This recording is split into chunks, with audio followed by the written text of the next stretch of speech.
எல்லாருக்கும் வணக்கம். இந்த வீடியோ வந்துட்டு எத பத்தினது அப்படின்னு சொல்லி பார்த்தீங்கன்னா, ஒரு நீண்ட நாட்களாக வந்துட்டு ஒரு தாகம் இருக்குல்ல. ஸோ ஒரு கம்யூனிஸ்ட் சித்தாந்தத்த பத்தி ஒரு பாட்டு எழுதுனா எப்படி இருக்கும்? இதுவரைக்கும் யாருமே எழுதாத ஒரு மாதிரியான பாட்டா இருக்கணும். ஆ எல்லாருக்கும் ஒரு புடிச்ச மாரியான ஒரு பாட்டா இருக்கணும். எல் அது சித்தாந்தத்துல அவங்க எப்படி போராடுறாங்க, களம் காண்றாங்க, இந்த மாரியான சில விஷயங்கள் உள்ள வச்சு எழுதுனா எப்படி இருக்கும்? அப்படின்னு சொல்லி ரொம்ப நாளா யோசிச்சுட்டு இருந்த ஒரு பாட்டு. கிட்டத்தட்ட இது ஒரு 2015 அந்த டயத்துல எழுதுனது. ஸோ இத பத்தி வெளியிடாம ரொம்ப நாள் இருந்துட்டு இருந்தேன். ஸோ அந்த லிரிக்ஸ் தான் வந்துட்டு இந்த வீடியோல வந்துட்டு சொல்லப் போறேன். இது எப்படி ஆரம்பிக்கும் அப்படின்னு சொல்லி பார்த்தீங்கன்னா, செந்தமிழ் நாட்டிலே பல்லவி எப்படி ஆரம்பிக்கும் அப்படின்னு சொல்லி பார்த்தீங்கன்னா, செந்தமிழ் நாட்டிலே செங்கொடி பறக்கவே, செங்குருதிக் கூட்டிலே செம்புரட்சி வெடிக்கவே, அஞ்சாமல் நீயும் வா தோழா ஒன்றாகக் களம் காண்போம் வா வா. அஞ்சாமல் நீயும் வா தோழா நஞ்சில்லா களம் காண்போம் வா வா அப்படின்னு சொல்லிட்டு பல்லவி வரும். ஸோ இதுக்கப்புறம் வந்துட்டு சரணம் எப்படி ஆரம்பிக்கும் அப்படின்னு சொல்லி பார்த்தீங்கன்னா, நீதியும் நியாயமும் வேண்டுமே நமக்கு, நீதியும் நியாயமும் வேண்டுமே நமக்கு, உரிமையும் உடைமையும் வேண்டுமே நமக்கு, உரிமையும் உடைமையும் வேண்டுமே நமக்கு, வீதியில் இணையவே வீரம் வேண்டுமே உனக்கு, வீதியில் இணையவே வீரம் வேண்டுமே உனக்கு, விதியை மாற்றிடும் வல்லமை உனக்கு இருக்கு, விதியை மாற்றிடும் வல்லமை உனக்கு இருக்கு அப்படின்னு வரும். ஒரு போராட்டம் அப்படின்னாக்கா எல்லாருமே டக்குன்னு ரோட்ல இறங்கி நின்று போராடிட மாட்டோம். அது கம்யூனிஸ்ட்கள் வந்துட்டு பார்த்தீங்கன்னா எந்த ஒரு கூச்சம் எந்த ஒரு விஷயமே இருக்காது. நம்ம எதுக்காக செய்ய போறோம் அந்த போராட்டம்?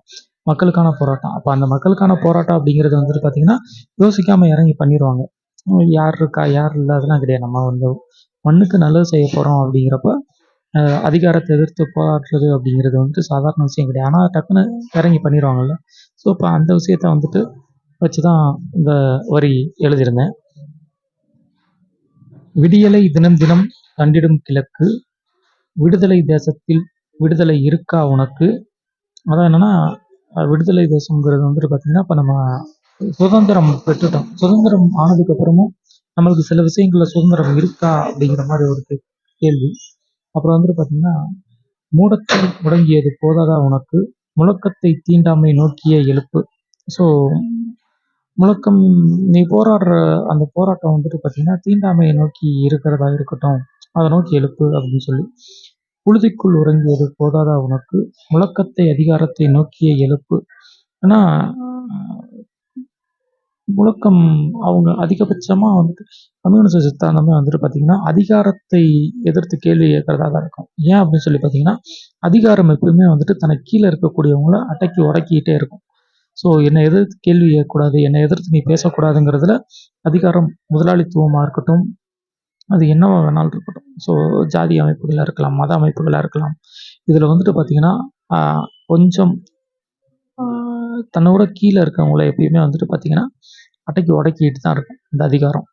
அந்த அதிகாரத்திற்கு என்ன பேர் வேணாலும் வச்சுக்கலாம். ஸோ அந்த அதிகாரத்தை நோக்கி கேள்வி எப்பவுமே எழுப்பிக்கிட்டே இருப்பாங்கல்ல.